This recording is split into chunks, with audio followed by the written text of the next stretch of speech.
अर्पिता की शादी राकेश से तय होती है, जो एक सरकारी नौकरी करता था। अच्छा आप ही अर्पिता शादी इतनी सुंदर, पढ़ी लिखी और मॉडर्न लड़की है, फिर कहाँ आप इसकी शादी ऐसे घर में कर रही हैं? अरे लड़का सरकारी नौकरी करता है, इंजीनियर है, खूब कमाता है, खूब मेहनत की है लड़के ने इस नौकरी के लिए। अर्पिता भी राकेश को पसंद नहीं करती थी, लेकिन पिता ने हाँ कर दिया तो शादी के लिए मन मारकर तैयारी कर रही थी। हाँ माँ, चाची ठीक ही तो कह रही हैं। पता है मेरी सहेलियों के पति कितने मॉडर्न हैं। अरे देख बेटा, तू मॉडर्न है ना, वो पढ़ने लिखने वाला गांव का होनहार लड़का है, तू जैसा रखेगी रहेगा। अब तक कोई उसकी केयर करने वाला नहीं था, है तो सिर्फ एक भाई भाभी, और माँ पिता तो गांव में ही रहते हैं। अर्पिता का मुंह बन जाता है। वो पिता के फोन से राकेश का नंबर लेकर उसे मिलने के लिए बुलाती है। आज तो मैं उसे साफ साफ मना कर दूंगी, मुझे नहीं करनी शादी। शक्ल देखिए, ना कपड़े पहनने का तरीका है ना बोलने का। अर्पिता राकेश से मिलने जाती है। अब क्या हो गया, आपने मुझे अर्जेंट मिलने को बुलाया, सब ठीक तो है ना? हाँ सब ठीक है, पर मैं आपसे कुछ कहना चाहती हूँ। आप ना इस शादी से मना कर दें। राकेश की आंखें अर्पिता की इस बात से लाल हो जाती है। वो रोंदे गले से कहता है, लेकिन शादी की सारी तैयारियां हो गई हैं। मैंने आपके साथ एक अच्छे भविष्य का सपना भी देख लिया है। ऐसा मत करिए प्लीज। माँ पिता के अलावा मैंने किसी को दिल से अपना माना है तो वो आप ही है। देखिए, मुझे आपसे कोई समस्या नहीं है, लेकिन आप मेरे जैसे नहीं हैं। मैं मॉडर्न लड़की और आप। मैं आपसे वादा करता हूँ, जब तक आपके लायक नहीं बन जाता मैं कभी आपसे बीवी का हक नहीं मांगूंगा। अर्पिता राकेश का प्यार देखकर पिघल जाती है और शादी के लिए हाँ कर देती है। दोनों की शादी हो जाती है, लेकिन शादी के बाद राकेश की भाभी, जो कि पूरी देहाती थी, ए राकेश, उठ, जब पानी भर कर ला और तेरी बीवी को बोल के चूल्हा लगा दिया है, रोटी बना ले। क्या है ये सब? और तुम्हारी भाभी इस तरह चिल्ला क्यों रही है? क्या करूं, भाभी ही खाना बनाती है और मुझे पढ़ने के लिए इस घर में रखा, तो मैं घर का सारा काम कर देता हूँ। अब तुम आ गई हो, अपने तरीके से देख लो। ये मकान तो तुम्हारे पापा ने बनवाया था ना, शहर में, ताकि बेटा पढ़ाई कर सके।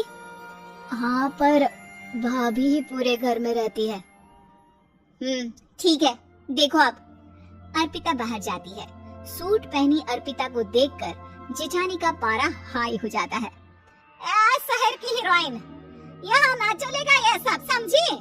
साड़ी पहनो, साड़ी।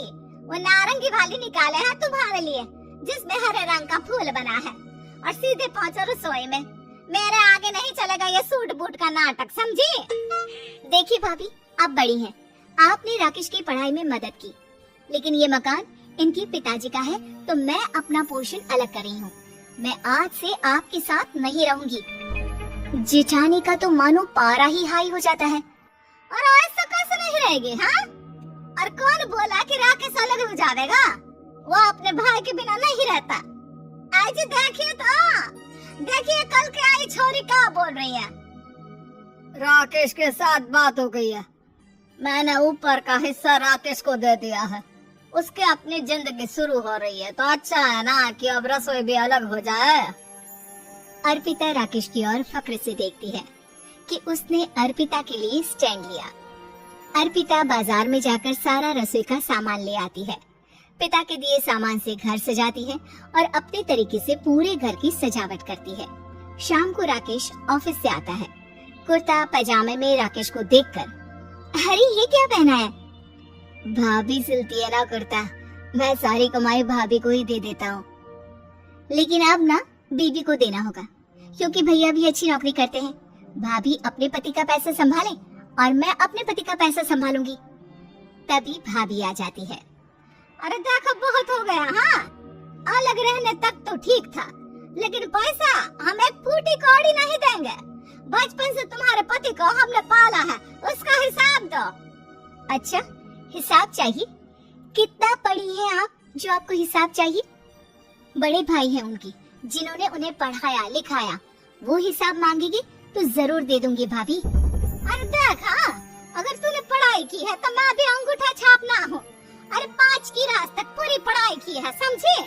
वैसे भी कल इन लोगों के माँ बाबूजी आ रहे हैं गाँव से, वही लोग ठिकाने लगाएंगे तुझे। अगले दिन सास ससुर आते हैं, दोनों बहुत ही सीधे लोग। अच्छा किया जो ऊपर के हिस्से में राकेश की गृहस्थी लगा दी। अब दोनों बेटे अपना अपना देख ले। छोटी बहू कहाँ है?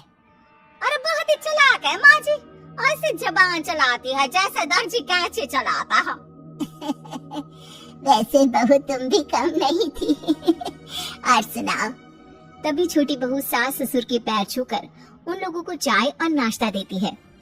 माँ जी आप थक गई होंगी, मैं खाना लगा देती हूँ, ऊपर आ जाइए चाय पीकर। अरे बस बस यही रहेंगे वो, क्योंकि बड़ी बहू मैं हूँ, हमेशा से इनके माँ बाबूजी मेरे पास ही आए हैं।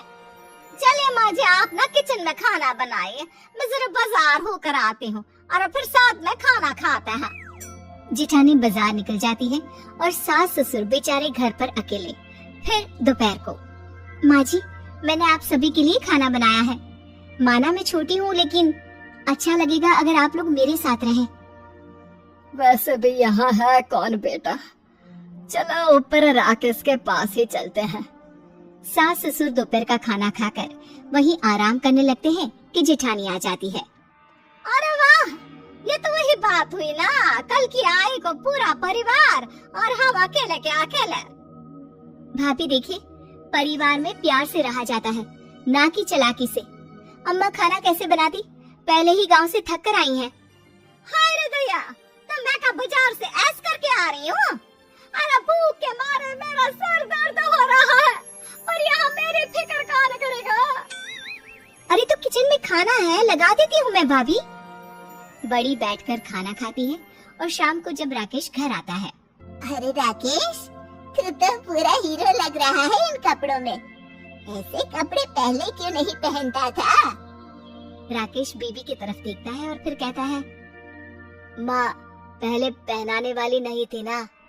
हाँ हाँ, और हम जो हाथ से सिल सिल कर कुर्ता पहनाते थे उसका का?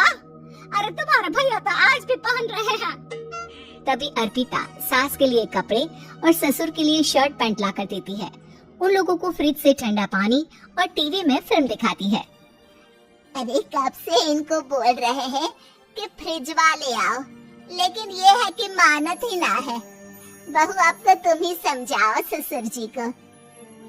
नहीं पापा, आप फ्रिज मत लीजिए। अरे वाह रे छोटे, खुद फ्रिज का ऐसे का मजा ले, और इनकी माँ के पास फ्रिज भी ना हो। अरे देखा पिताजी, देखा माँ जी कब बोल रही है।